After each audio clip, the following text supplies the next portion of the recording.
Couto, Capilla de Couto, Goyán, no sé, nada de...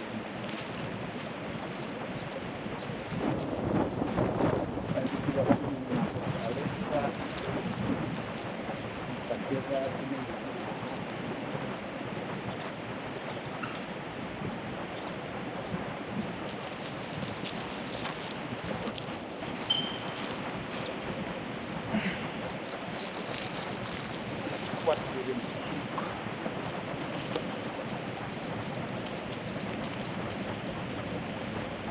Árboles centenarios, zona sagrada.